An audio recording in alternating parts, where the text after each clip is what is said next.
ఉండవు, డబ్బులు ఉన్నప్పుడే.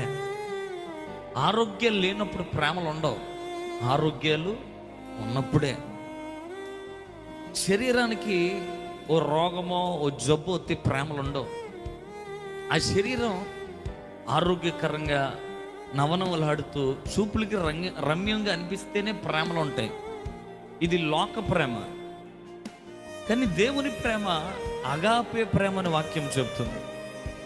దేవుని ప్రేమ మనల్ని ఎప్పుడు ప్రేమించింది అంటే జబ్బుతో ఉన్నప్పుడే, రోగముతో ఉన్నప్పుడే, బలహీనులుగా ఉన్నప్పుడే, ఏమీ చేయలేని నిస్సహాయమైన పరిస్థితుల్లో ఉన్నప్పుడే దేవుడు మనల్ని ప్రేమించాడు. హల్లెలూయా. అంటే ఈ లోక ప్రేమ అన్ని ఉన్నప్పుడు ప్రేమిస్తుంది, కానీ దేవుని ప్రేమ ఏమీ లేనప్పుడు కూడా ప్రేమించేది. మన కన్నీటు పరిస్థితులు ఆయనకు అర్థమవుతాయి. ఎందుకంటే మనసు మూలిగిన మూలుగు మనిషికి వినపడదేమో కానీ దేవుని హృదయానికి అర్థమవుతుంది. మన అంతరంగంలో ఏడ్చిన ఏడుపులు, కొన్నిసార్లు కళ్ళల్లో కన్నీరు కనబడుతుంది కానీ హృదయం మూలుగుతున్న మూలుగు ఎవరికి తెలియదు సార్.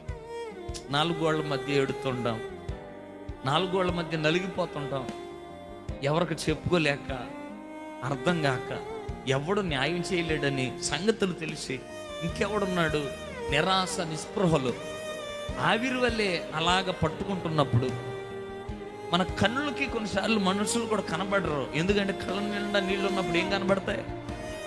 అని ఒక మాట చెప్తున్నాను. దేవుడు ఇలాగ అంటున్నాడు, నువ్వెంత బలహీనుడు అయిపోయావో ఆ బలహీనతలో కూడా నేను నిన్ను ప్రేమించాను.